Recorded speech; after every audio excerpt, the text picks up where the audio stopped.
Hello, everyone. I'm from your telephone company. The telephone, the greatest advancement in human communication since the printing press. Its proliferation throughout society spurred innovation, created jobs, helped grow the economy, and brought people closer together. Can you bring me my chapstick? But it wasn't without its flaws.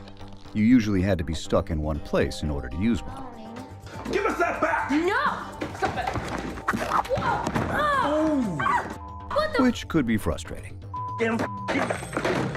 If only you could go wherever you wanted while talking on the phone. I'm a little black woman. Those who thought that getting a car phone wasn't for them weren't keeping up with the booming industry of cellular radio telephone. Wireless technology and devices have forever changed how we communicate with family and close friends. In the US, the wireless industry is responsible for 3.8 million jobs and generates over $146.2 billion annually. In the United States alone, there are over 200 million cell phones in use. Globally, this figure stands at 4.77 billion and is expected to reach 6.1 billion by 2020. Prior to 1984, wireless technology was only used in the military. And in 1984 was the first move to take wireless technology into the consumer environment. Cell phones, at the time, they were excluded from any pre-market testing. So they came onto the market without any safety testing at all.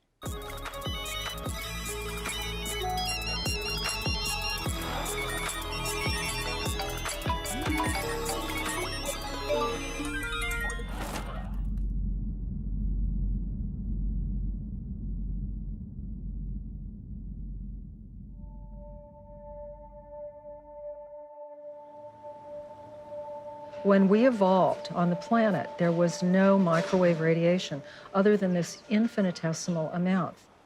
And what we have added today is a billion times more microwave radiation.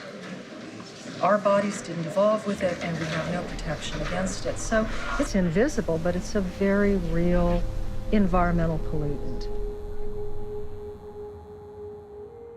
EMF, or electromagnetic fields, are invisible forms of energy, often referred to as radiation. They are associated with the use of electrical power in various technologies, including wireless devices.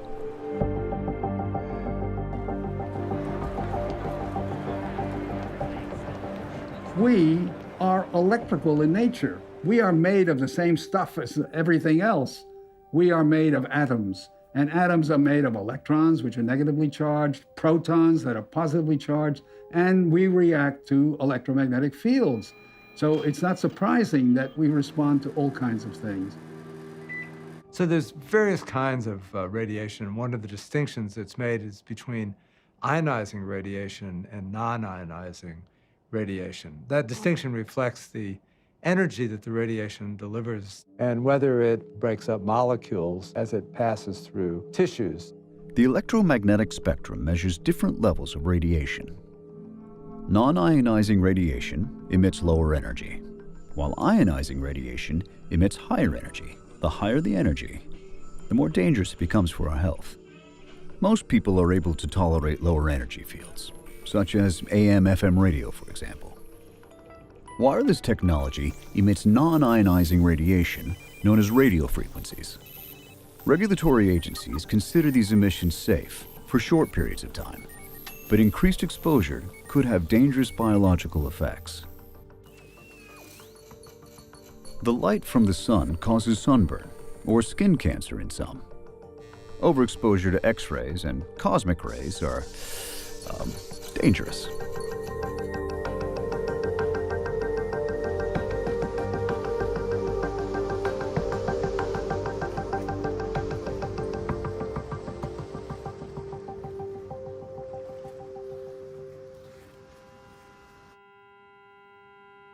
Where there's scientific uncertainty and a need for research is how non-ionizing radiation might cause some of the diseases that are of concern. Some of the diseases we've seen epidemiologically, So yes, we know that there's a potential to heat, and then there are questions about whether there are other potential mechanisms.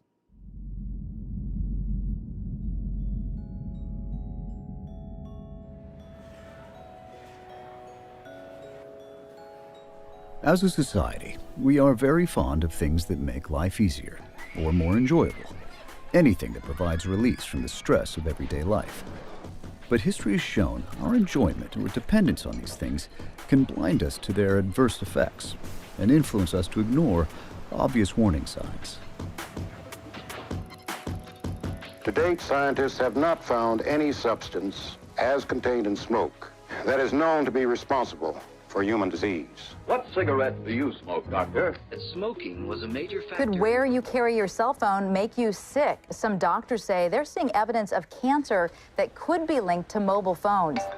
It's convenient, say many young women. It's probably the most convenient place to put it, especially when you go out. You know, you put your money on one breast and your phone in the other. If I'm wearing a dress ever, I usually just slip it like in the straps or down in the center. I used to carry my cell phone in my bra whenever I'd use a Bluetooth headset because the connection was poor. Otherwise, if it was anything further away, it just wouldn't work well.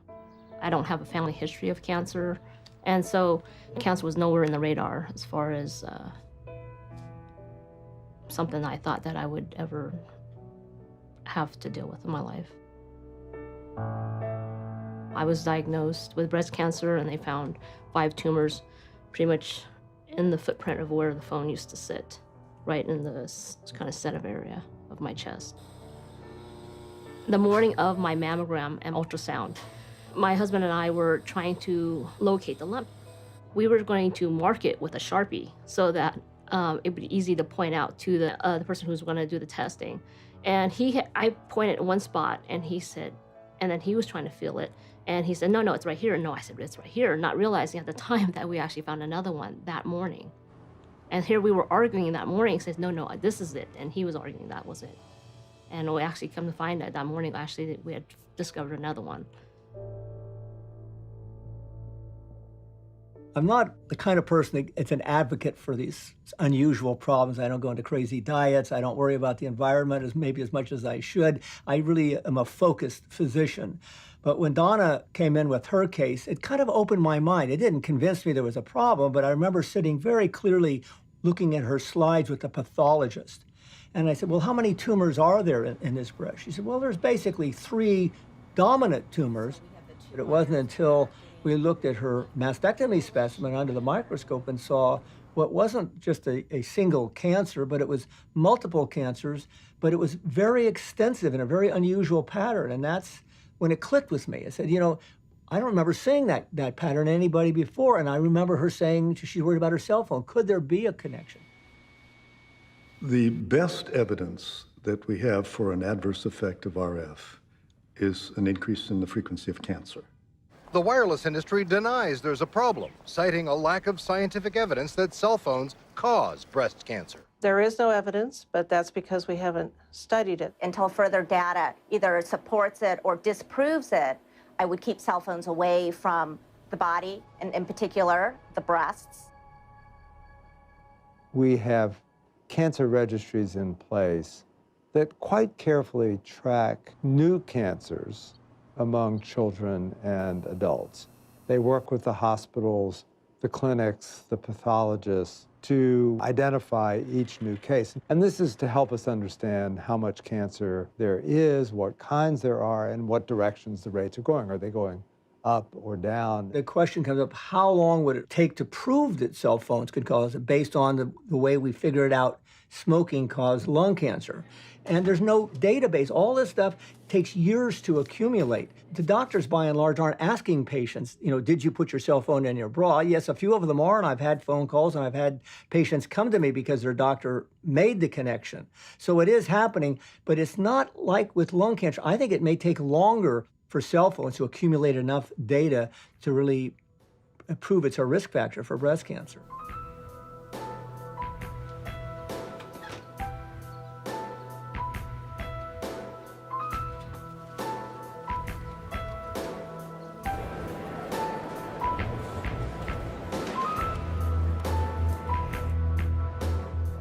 How is it that wireless devices and Wi-Fi have been able to permeate our daily lives over the last 20 years without the public being made aware of the associated dangers? So back in 1984, the two key agencies were the FDA for the devices and the EPA for the infrastructure. The FDA, or Food and Drug Administration, was established to protect and promote public health through the regulation of the food, tobacco, veterinary, cosmetic, and pharmaceutical industries.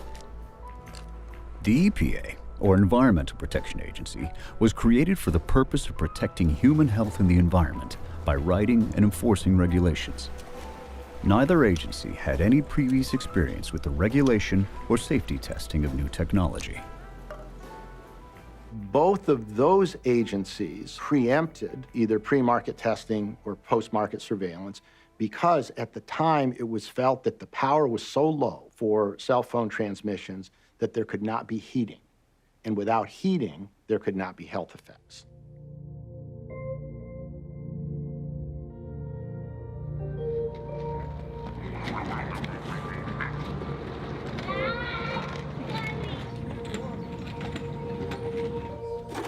My name's Jamie. I'm from Los Angeles, California. I'm a photographer, and I'm electrosensitive. I'm gonna turn this off. This is a kill switch because it's an electric stove, and like most things electric, it triggers me, so even making something simple and boring like a quesadilla, he's on it? No. All right.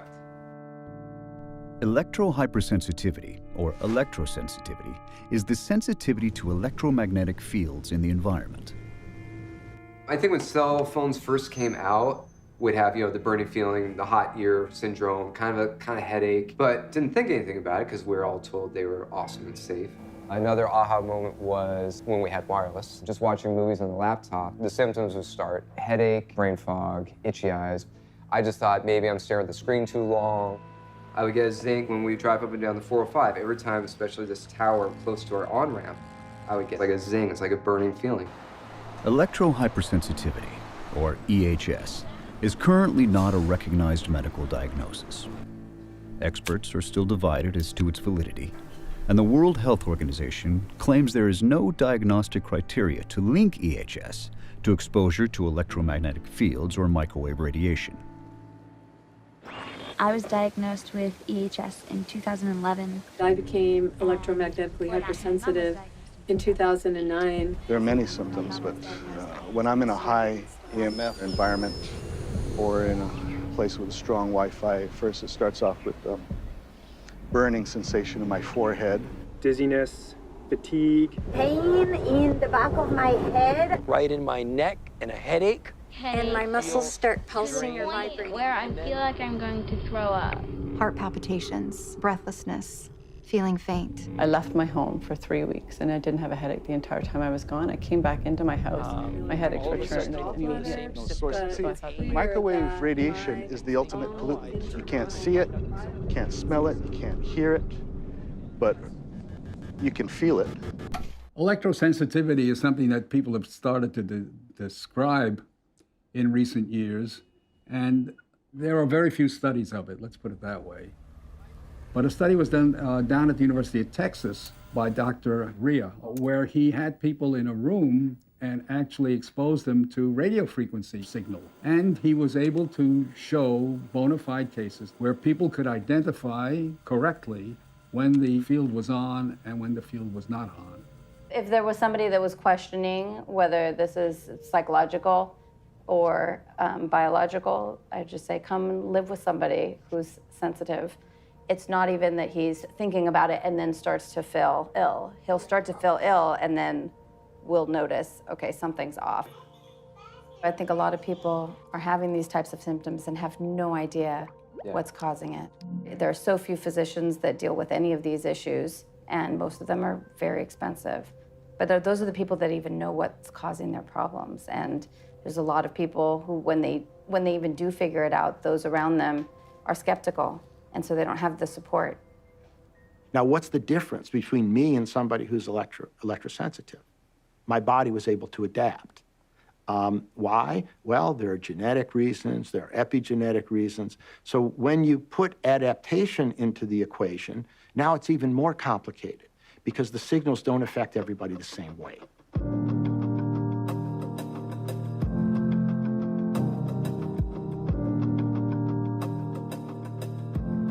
I'm here in Brussels to attend a conference on electrical hypersensitivity and multiple chemical sensitivity.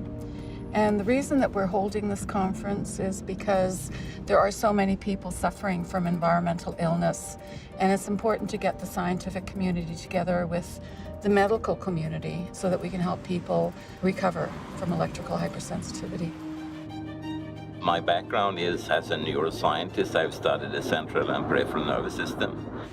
We had struggled for many years to get some form of answer to the simple question, a person with electrohypersensitivity what is he or she? This Congress is trying to raise awareness among healthcare practitioners because so few of them recognize environmental sensitivities, and very often people are misdiagnosed as having psychological problems rather than physiological responses to environmental stressors. If I ask you how much more such radiation does penetrate your body today compared to like 10 years ago, is it twice as much? 3 times as much? No, it's a quintillion times more. That's a 1 with 18 zeros.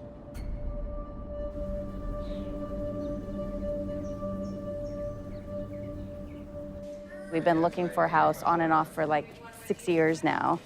And because of Jamie's electrosensitivity and other health issues, it's very, very difficult to find a house. The house had been up for sale for a few weeks, and it hadn't even occurred to me to look because it had been so difficult to find a house. But I thought, we should just look at it anyway. And Jamie walked in and said, wow, this is really great. Like, I could live here, which says a lot. Like, that doesn't happen ever. I walk in, I usually, within half a second, know, yes or no. So we had just put an offer on a house, and Jamie told me that a 70-foot monopole tower was going to be erected about 3 blocks away from our house. It's almost impossible for citizens who don't want a tower in their backyard to stop that because the needs of the masses are greater than the needs of the individual.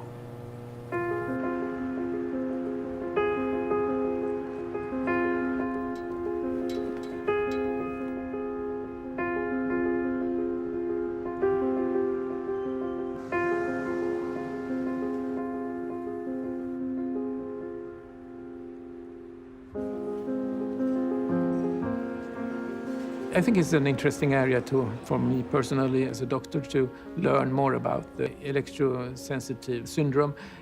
And I would hope that there would be criteria for the diagnosis, which we don't have today. My hope is that this should be recognized as a medical disorder and as such get an international code of diseases. That's one thing which is urgent. The other thing is to come up with some kind of treatment advice because there are different types of treatment. It is recognizable biologically, but the information about how to recognize it biologically is not pervaded through the medical literature. There is an increasing body of diagnostic tests and guidelines that can correlate the exposure of a person to radiation and the physiological effect quite reliably. You can do a blood test, you can do a urine test, you can measure malondialdehyde, lipid peroxidation, you can see what's going on with those cells, and that is a biological measure that says the person is impaired. Recently, Professor Dominique Belpomme from France tested about 700 people who suffer from electrosensitivity. His study showed severe damage, such as damage to the immune system, to the nervous system, and established additional biomarkers for the diagnosis of electrosensitivity.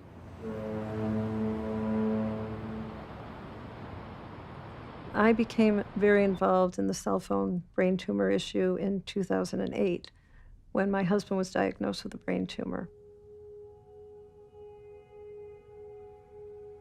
He had a grand mal seizure in the middle of the night and was rushed by ambulance to our local hospital. And within an hour, they had done a CT scan and they said he had a large mass in his right frontal lobe.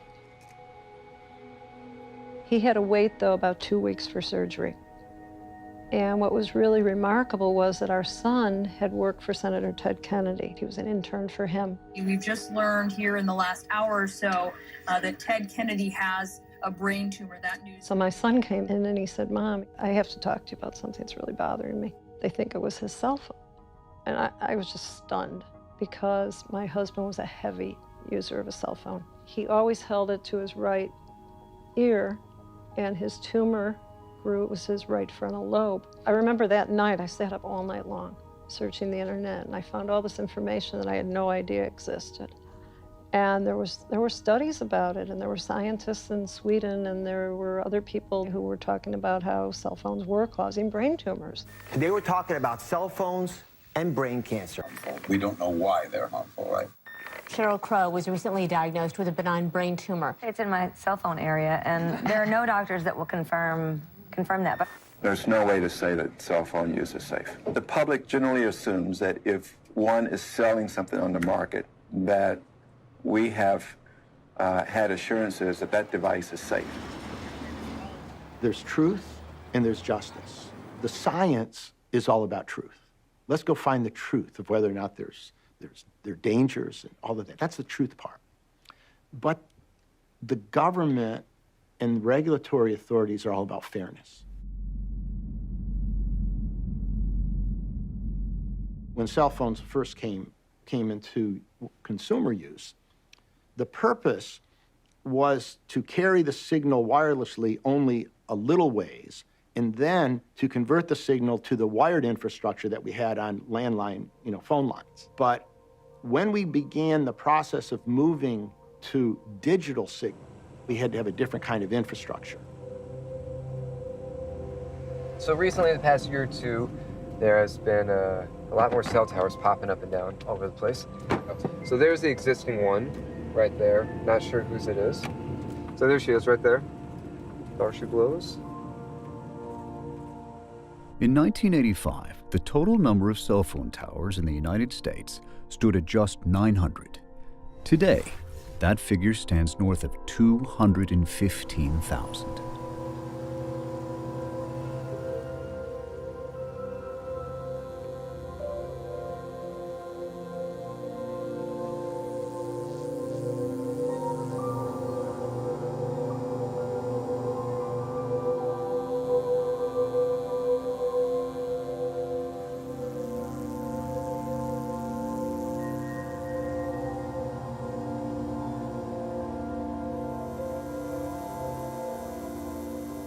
What ended up happening was that the infrastructure that would be required to deliver, cell phone signals and later Wi-Fi had to be spread all across the country in what was called cells.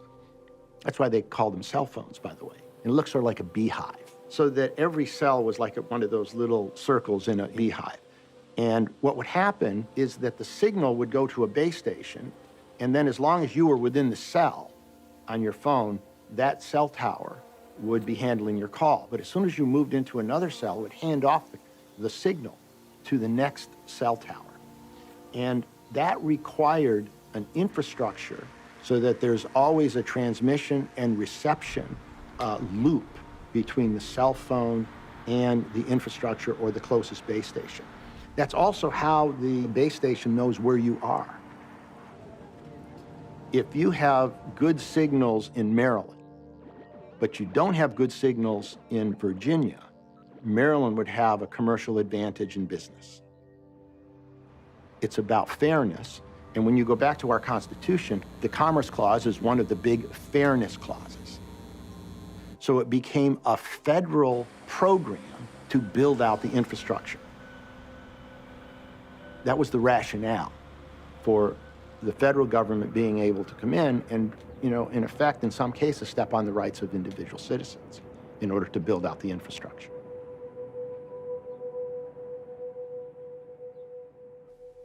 It's our system. If you've been following the news, you know a group of Scottsdale parents are upset about plans to put one in operation at Copper Ridge Elementary. The district brokered a deal in which Sprint would pay $1,200 a month to use that tower. Some parents are worried about health effects on the kids, saying the money just isn't worth it. Everyone told us, you're not going to be able to win. You're not going to be able to fight. There's nothing you can do. It's done. It's going up. It's happening. And I said to myself, if and when it does go up, I want to be able to look at it and at least say to myself, I tried. We had like 10 days. So Then I ran around for a week, couple hours a night, trying to get signatures. Right. And then we got enough to go to City Hall, get our foot in the door.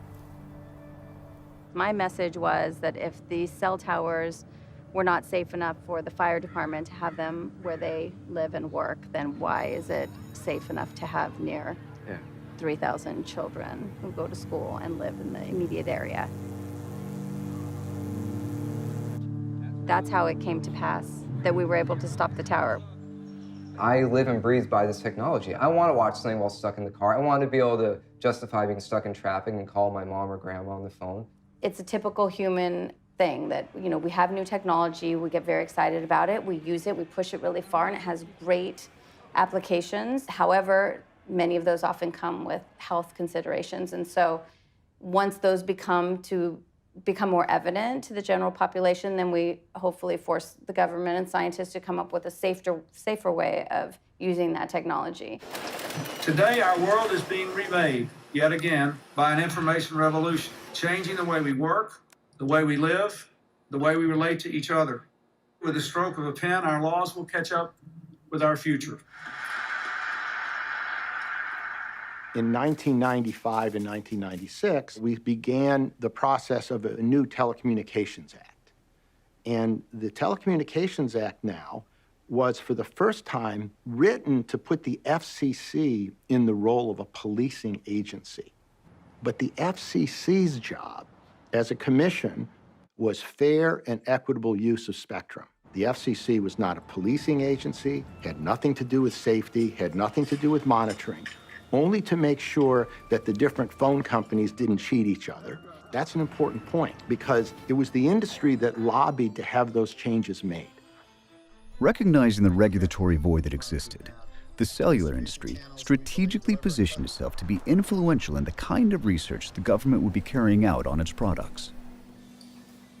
So the wireless industry agreed to put up money from the cell phone industry, and an interagency working group of the United States government was put in place to oversee the work. That project was called the WTR, or Wireless Technology Research, and that's the program that I ran, looking into the health effects of wireless technology.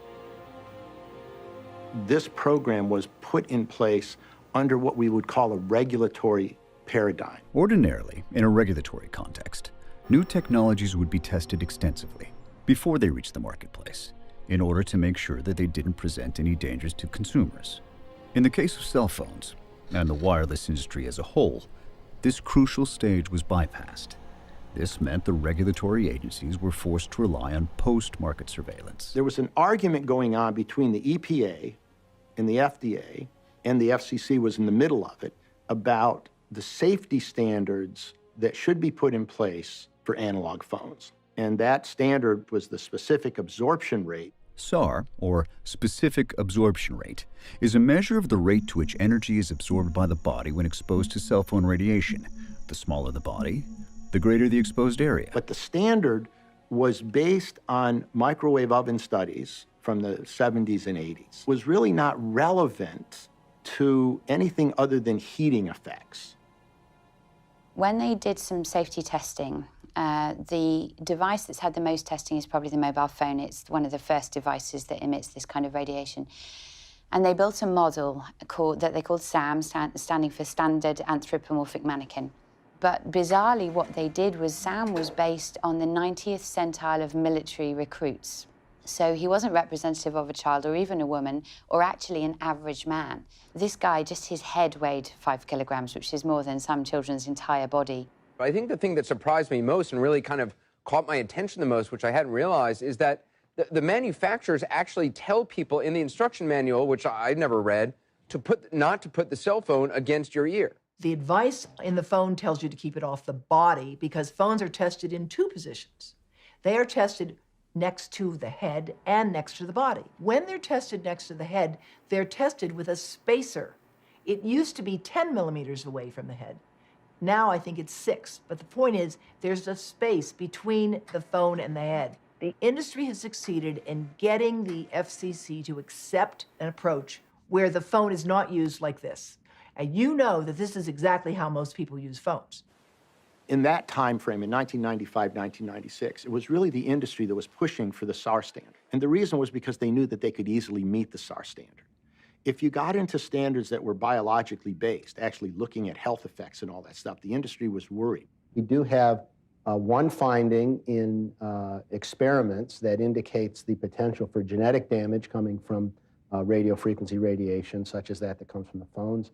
And we also have an epidemiological finding of an increased risk of a very rare type of brain tumor among people who report using cellular phones. We were sort of caught in a difficult place because some of the claims that were being made about health effects were so severe that had there been pre-market testing, cell phones never would have made it into the marketplace. So what happened was, through some lobbying efforts and in the Telecommunication Act when it was finally passed, the EPA's RF program was defunded. We didn't like what they were saying, so let's get rid of them. And that's what happened. People deserve to have the right to know. The industry wants to keep the cat in the bag as long as they possibly can, that there is harm. They don't like the word radiation. They don't like the word safety. They're against all of this because they don't want to alarm people, and the big thing is they have no liability insurance. By Lloyd's of London or Swiss Re, the two top insurance companies. The main effect on the insurance industry will concern product liability claims for bodily injury. I'm involved in this issue because I love my husband. Just a few months after Alan had his diagnosis of a brain tumor, I ended up testifying to the United States Congress about it. Today's hearing will examine what science is saying about the potential links between long-term use of cell phones and tumors or other health effects. I see this from the public health perspective as being very, very important, that we urgently need more research. We have almost no U.S.-funded research in this area. I'm not a scientist. I'm a human being, a mother, a wife. I do know from my research and from talking with doctors and scientists worldwide that there are major flaws, even in this Interphone study. I have in front of me something right here that says, the Interphone studies always find a statistical significant elevated risk when a cell phone has been used for 10 or more years on the same side of the head where the tumor was found. I'm sorry, but I'm not understanding the lack of correlation here. The FCC is debating the science, and the FCC is a captured agency. They're captured by the telecom industry. There's a revolving door between the telecom industry and the FCC. There's people that have worked at the FCC that now work for the telecom industry. There's people that work for the telecom industry that are now at the FCC. When I myself look at where people go for advice, so where would I go as both a parent and a medical doctor? I look at the World Health Organization, I look at my government and the education authorities and the groups like the Department of Health. And it's very hard now to find groups who are truly independent. All of these groups receive revenue from the telecommunications industry. The wireless industry spends $100 million a year lobbying the Congress. They have very good access to the FCC, so it's really hard to go up against the power of this industry, even when you have the facts on your side. Despite the industry attempts to suppress the findings of the scientific community, scientists continue their pioneering research into the adverse effects from EMF and RF exposures.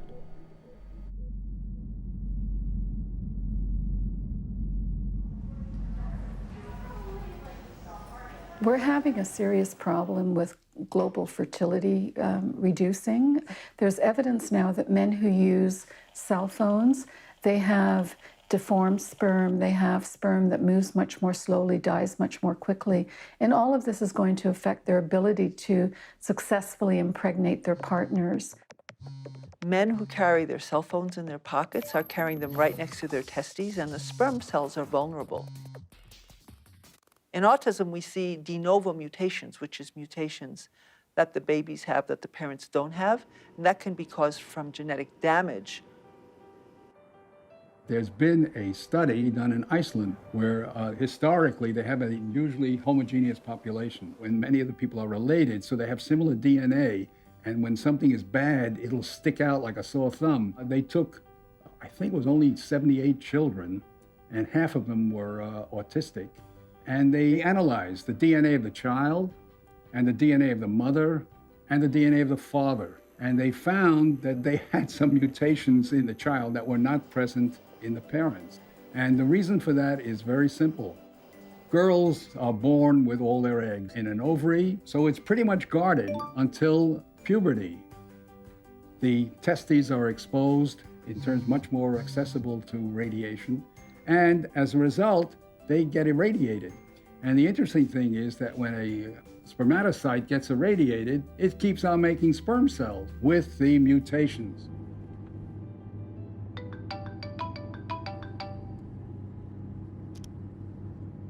If there is a genetic change, a mutation, that modification will be maintained throughout the life of the individual.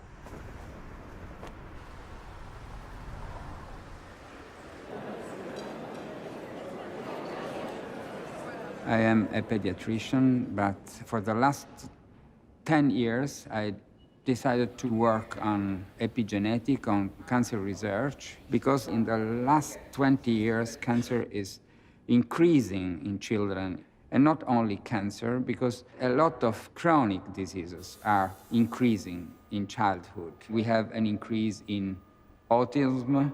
What we are witnessing is a real epidemiological change. Women of reproductive age should be so careful in terms of their exposures because they can influence the health of their child even before they know that they're pregnant. The fetus is programming itself, which means that every cell of the fetus is getting information from outside, from the environment, from the mother.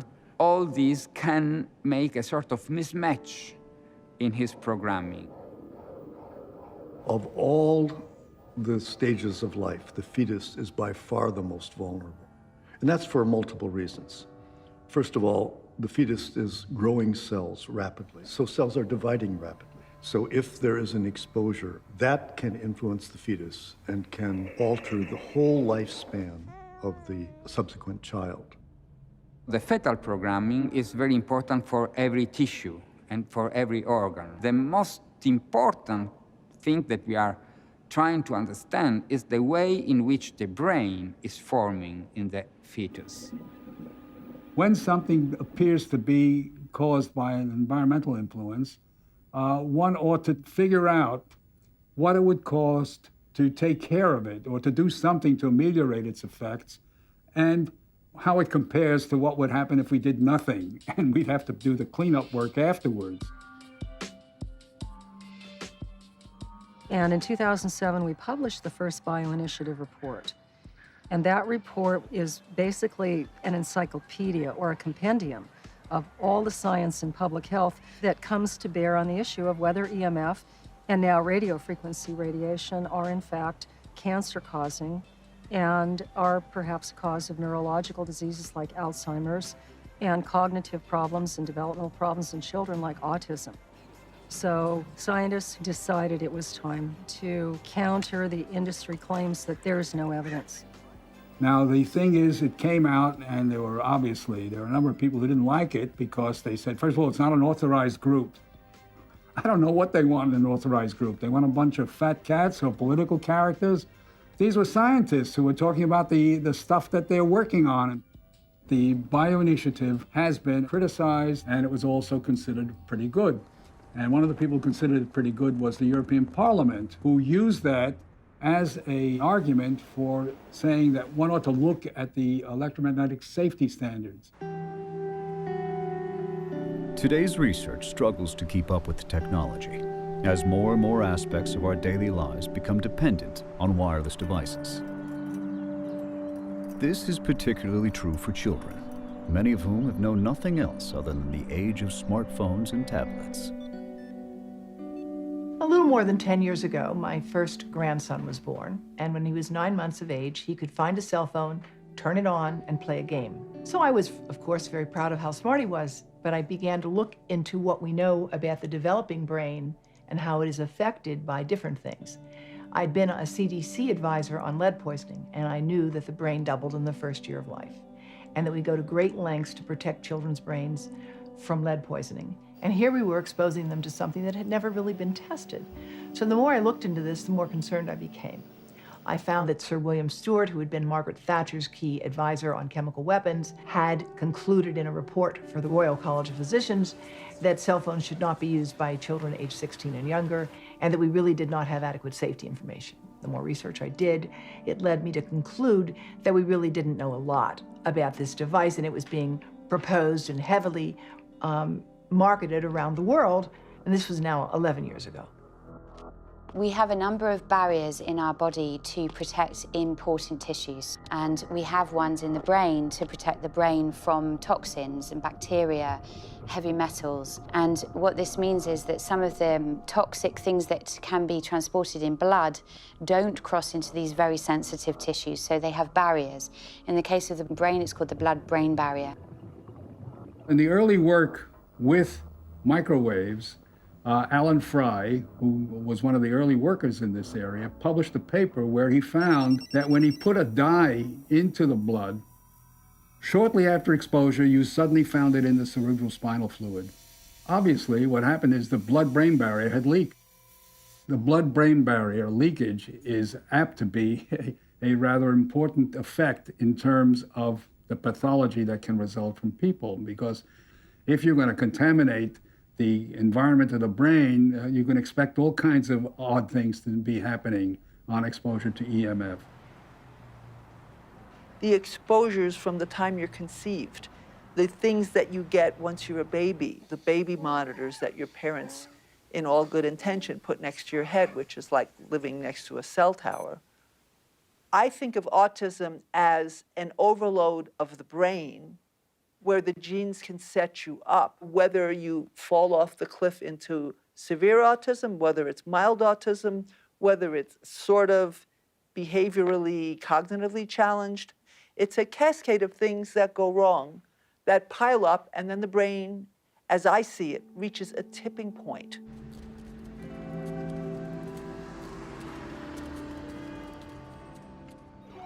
The exposures that we now have are unprecedented. I remember a life without this kind of radiation.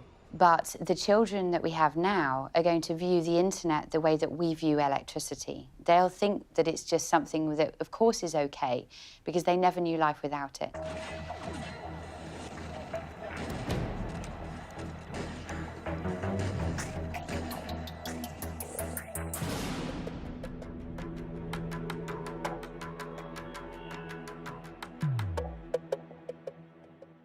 But in terms of legislation to protect children, yeah, the level in classrooms, in my opinion, should be 0.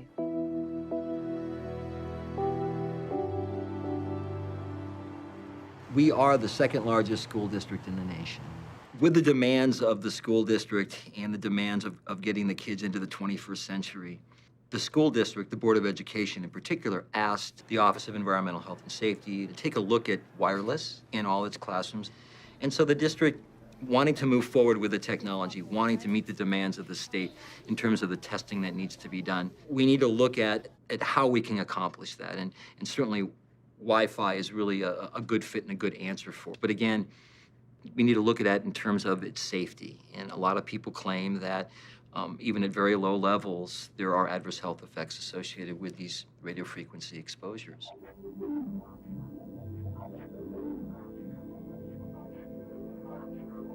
The recent attempts of various school systems to try and enrich the educational opportunities of the students is sort of leading them into some peculiar blind alleys.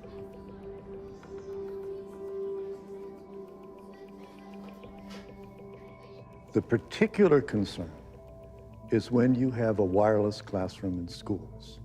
You have one router and you have 20 or 30 kids with a wireless laptop. That is going to be a really hot Wi-Fi environment. And those children are going to be exposed to that radio frequency radiation for as long as they're in that classroom. Most of the classrooms were configured in a way where we had longer tables in a classroom.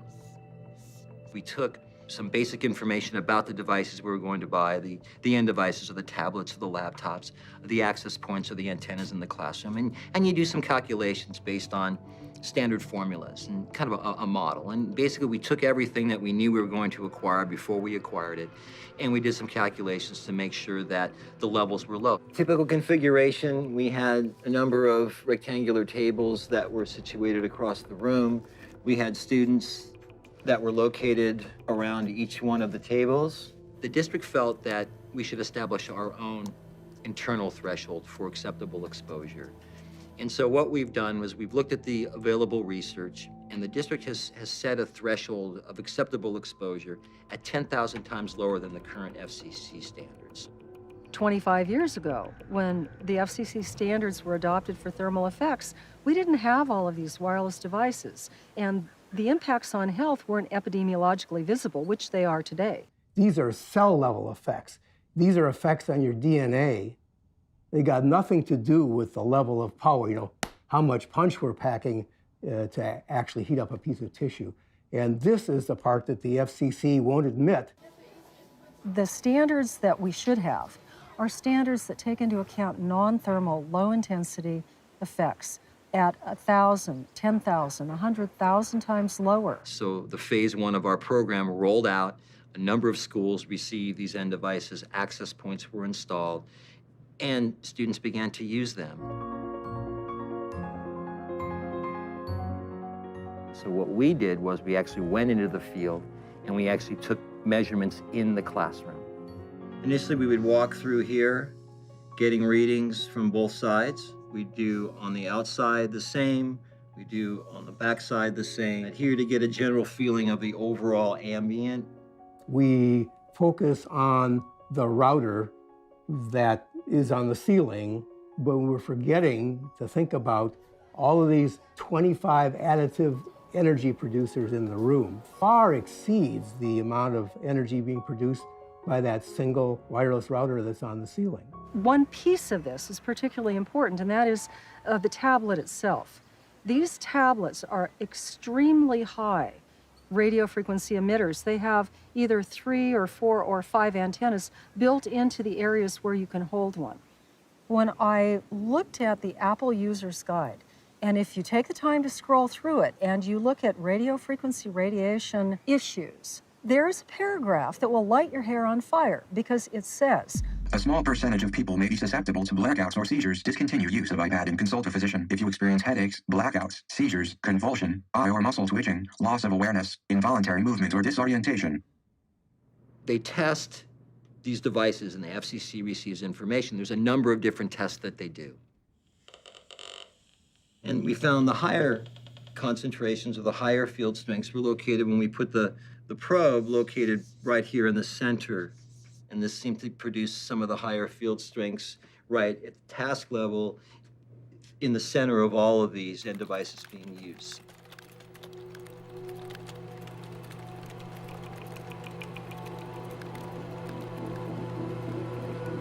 We've got an analogy of a classroom being the inside of a microwave oven, set at very low power. Children are exposed to that Wi-Fi radiation 6 hours every school day, 5 days a week, and for several months during the year. 13 years of school, it's a very disturbing trend that we're setting up by irradiating some of the youngest and most vulnerable people in our population.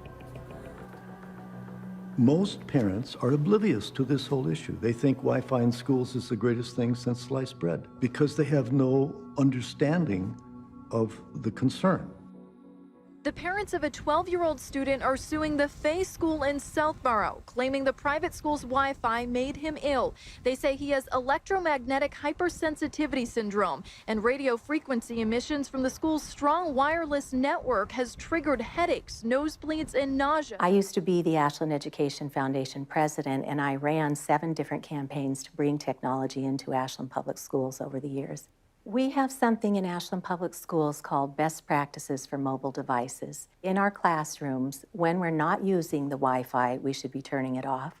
And when we are not using devices actively, then we should be turning them off. We are the first public school district in the nation to address this. It's fascinating when you look at what's happening with school systems around the world. In France, they had some of the first adopters of Wi-Fi. Now they're recognizing that the Wi-Fi is potentially harmful to school children, so they're getting rid of it in elementary schools. I think the European Union, I think other countries, Canada and Sweden and others, have different approaches to control of wireless technology, and that's certainly their prerogative. If it's just because you don't want any Wi-Fi or radio frequencies, well then, yeah, that's what you do. If that's their threshold of none, well, then that's their threshold of none. It's particularly tragic because a wired computer classroom will not expose your child to radio frequency radiation. People have brought this to our attention, have recommended that a wired technology, fiber optic, for example, is certainly a better way to go and might even be more reliable. And we understand that. But the district, because of what's happened in 2009 moving forward to today, with the requirements under the Common Core program, the testing, and the sheer number of schools and classrooms, to actually meet the timeline and actually go ahead and put 30 drops in an individual classroom is an unbelievable daunting task, and I don't think logistically possible. While hardwired classrooms would greatly reduce children's exposure to radio frequencies, there's still a growing concern that children are spending too much time in front of screens. The American Academy of Pediatrics, their guidelines are no more than 1 to 2 hours of screen time a day. For kids under 3, 0 hours. So I think we need to look at how much of that is interactive screen time and how much is at school, how much is at home.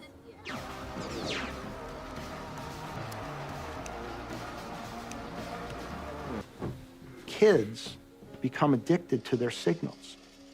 You can go into a nice restaurant and there are 4 people sitting at a table and they're all doing this, not even interacting with each other. And there's been such a change in the way people interact with each other. It's all about them. And it's not just because of Facebook. It's all about this is more important than interacting with you. From a psychological point of view, from a development point of view, those things are important. To be able to focus, to be able to remember things, to link complex thought, to track somebody's facial emotion as it has subtle shifts. All of these things require incredibly high levels of subtle, coordinated brain function. That general concept, to me, is what links the various brain problems that people are facing, ranging from Alzheimer's, where you can't remember, to attention deficit, where you can't focus, to behavioral dysregulation, where little things send you flying off in one direction or another. When you look at all of these at the chemical level, you see varying degrees of severity of depletion of protective substances like glutathione in the brain. And you see brainwave changes. In addition to that, there's a few things with electronics that seem to impact sleep. The first is the screen itself. The light from the screen tends to be a bluish or whitish tone, and that mimics daylight, and the brain thinks it needs to be alert. When that happens, melatonin, which is the sleep signal, gets suppressed for several hours. So even 10 minutes or so of screen time in your evening will suppress melatonin. When melatonin's suppressed, we don't get the benefit of it fighting inflammation in the brain. And we know that kids with ADHD, they have abnormally low melatonin to begin with. There has been a 53% increase in the past decade. In all, 11% of kids have been diagnosed with the disorder, and approximately 2/3 are being treated with medications like Ritalin and Adderall. On the surface, the answer would appear simple. Monitor your child's screen time and limit their exposure to wireless technology. But the reality is that taking away their devices may not be enough.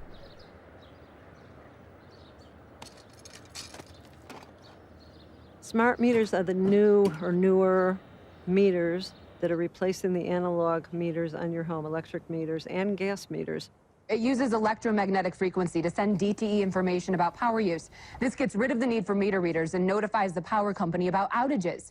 But some say such meters are making them sick. Many people who are perfectly fine prior to the installation of the smart meter, that thing goes into their house.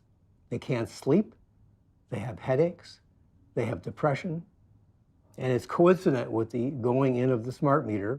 This is similar to the radiation debate over cell phones and cancer, right? Yes, this is very similar to that debate in that it's the same kind of radiation, and the research into its safety is not conclusive.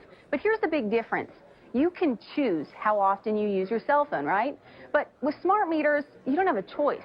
The frequency with which you are exposed to this radiation is determined by the power company. We're confident in the specs of our meters and the safeness of the meters at this point. What Pepco says is happening is that these smart meters send out communications every 4 to 6 hours on a daily basis. But what we're seeing is that these smart meters communicate about 4 to 6 times a minute, if not more. When we lived in Lafayette years ago, it was one of the first areas of deployment of the smart meters. And I absolutely did not want one because I knew that this non-ionizing radiation was not healthy. So I called to opt out, and they said at the time there was no opt-out. And I said, I want this thing off my house. And they did do it. There's a number that one can call in the state of California to opt out of your smart meter. And they do charge you $75 up front, and I think it's $10 a month. It doesn't seem fair to me that we have to opt out of something we don't want. But people can do that. They can call and they can opt out of the meter. The driving force of the 21st century will be powerful processing centralized in the cloud and wirelessly connected to thin clients. Autonomous vehicles will be controlled in the cloud. Smart city energy grids, transportation networks, and water systems will be controlled in the cloud. Immersive education and entertainment will come from the cloud. But such futures won't come to pass unless the pathway to and from the cloud is low latency, ultra fast, and secure. 5G's been approved. The FCC voted on it. It's going to be rolled out. It will be faster and it'll take up more of the spectrum. 5G has an enormous amount of promise. It's expected to enable all sorts of things like virtual reality, self-driving cars. You could potentially download a movie within a couple seconds.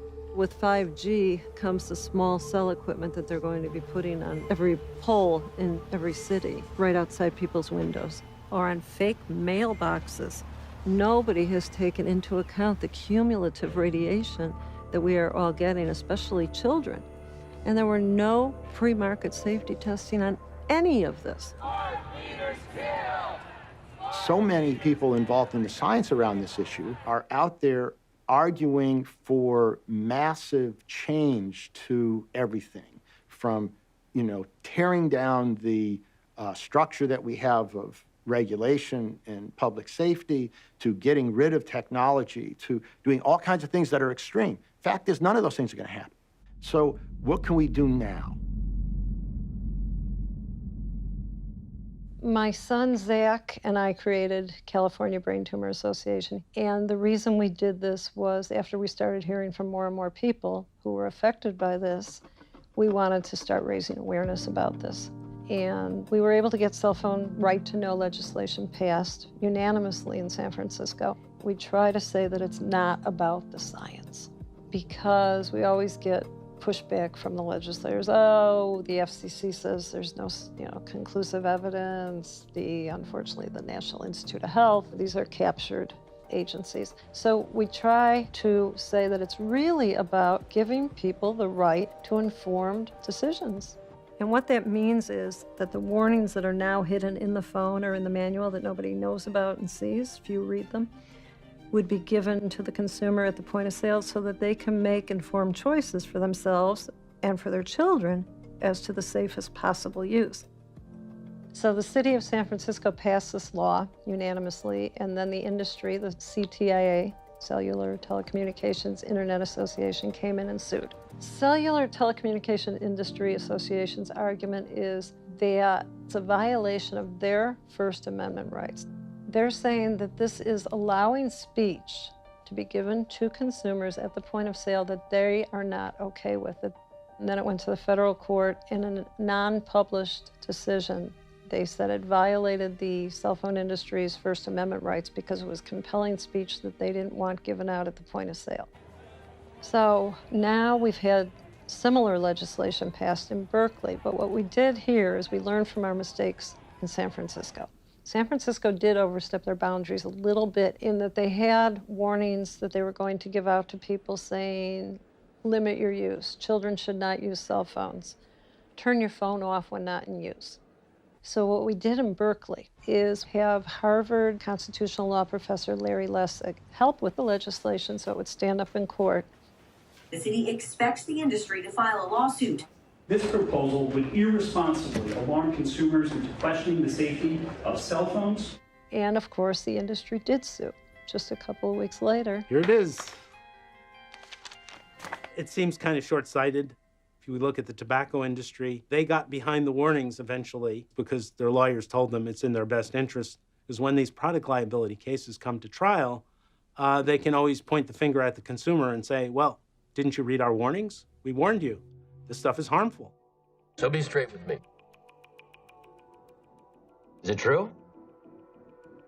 It could be. No, well, very no few cases. There was an unfortunate really incident out in Iowa. Look, gentlemen, practice these words in front of the mirror. Although we are constantly exploring the subject, currently, there is no direct evidence that links cell phone usage to brain cancer.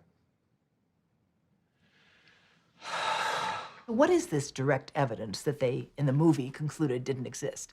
Direct evidence means dead bodies. If we take this approach to public policy on cell phones today, we're basically condemning an entire generation or two to getting sick in enough numbers before taking action to prevent it happening. I have proposed that on every mobile device, whether a phone, whether a router, whether an iPad, that there be a 2 cents a month fee paid equally by the consumer, the internet provider, and the manufacturer. And that amount of money would generate the funds that we need, first of all, to train people in medicine and engineering so they'd understand this. We need to do the monitoring of the impact of children in schools, and we need a public educational program.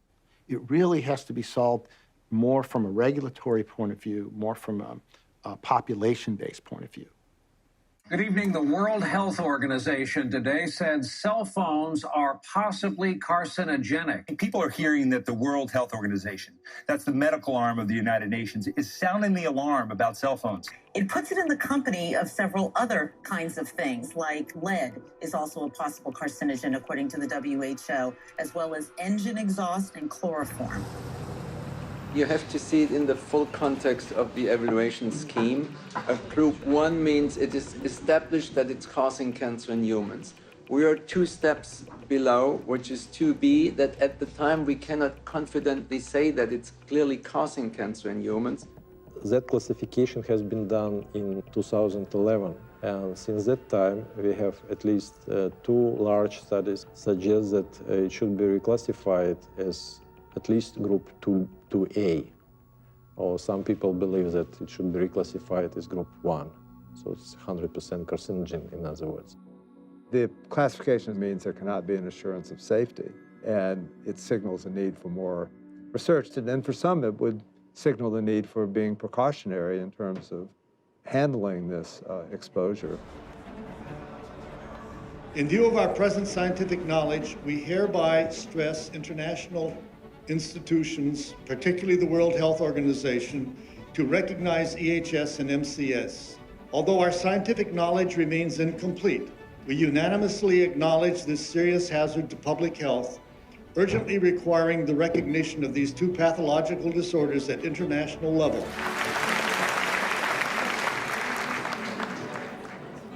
What is really needed, and what this conference was intended to provide, is a strong statement to the World Health Organization that there is sufficient scientific evidence today to classify electrosensitivity as a medical condition, and what this will do is go a long way toward letting physicians know they've got to get educated and learn to begin to treat patients with this condition. There are signs that the message is beginning to sink in. Some countries are adopting laws to reduce children's exposure in schools. The European Parliament and some European legal courts are starting to acknowledge the correlation between EHS and radio frequency exposure. Today, Sweden recognizes EHS as a functional impairment.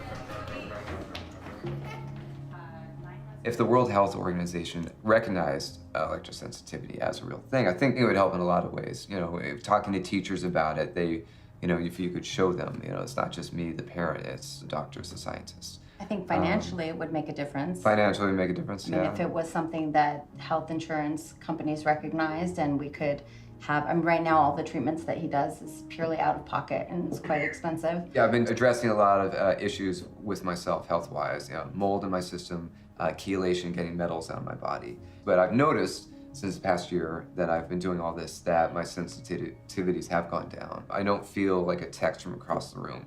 I don't get headaches, every time I drive by the towers on the freeway. When this first came up and we realized that we might have some sensitivity issues in our house, the first thing we did was just turned off the wireless at night.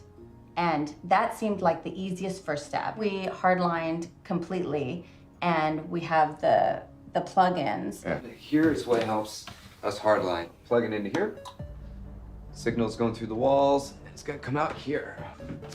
And welcome to my office. Plugging in here, grab the signal and send the signal through this Thunderbolt here. I can still use a laptop computer and take it anywhere in the house I want to, but I just plug it in to whatever the nearest outlet is.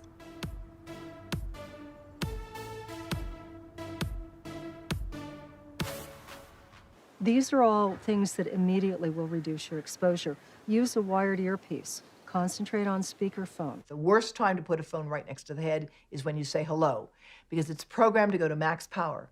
100 times a minute, it says, where are you? Here I am. Where are you? Here I am. We can change that. You can program it to do that less often. You can have it go, as the Android system does, into a deep sleep so that it doesn't always ping you back and forth. Be aware of the number of sources of wireless that sneak into everyday life. As you layer up, your dose actually is larger and larger as we're at the same time deciding we have to have lower and lower exposures to protect our health, our sleep, and the next generations. Because of my sensitivities, we want to address it at the boys' school because all the schools are wireless. Every school is wireless. So we asked them, at least if they're going to be in that all day, can we at least take out one of the factors and not have their laptops be wireless? So by doing that, we are able to convince them to hardline their computers. Nowadays, because there's so many kids that have food allergies, that we've explained it to the teachers and the other kids in the class as kind of a similarity. Just as you wouldn't make every kid in the class eat peanuts because some kids have a sensitivity to that, please don't make every kid in the class use wireless. Alan's situation now is that he's been fortunate. He's alive and doing fairly well 8 years later. He does have to go for MRIs every 4 months to see if there's any new growth, and thankfully there has not been. I live 6 months at a time. You never know when you're going to come out and it's going to be, they're going to say it's growing again. She sees what I'm going through and what our family's going through and doesn't want to see that happen to anybody else. Just calling it Right to Know says what it's all about. I'm really proud of you. All this work is in response to my illness, And it means a lot to me. Thanks. It's a very, very tough fight, and it's been a long time. I've been involved in this for about 8 years, and there's times where I feel like giving up, and then there's times where I say, no, we're going to make progress. I'm not going to stop, and it's usually when I hear from more and more people every day that are sensitive to wireless, or I hear from people every week or two that their spouse has a brain tumor that they think is from their cell phone, then I say, I'm not giving up. I do have a certain sense of optimism that eventually the right thing will happen, like it did with tobacco, like it did with asbestos.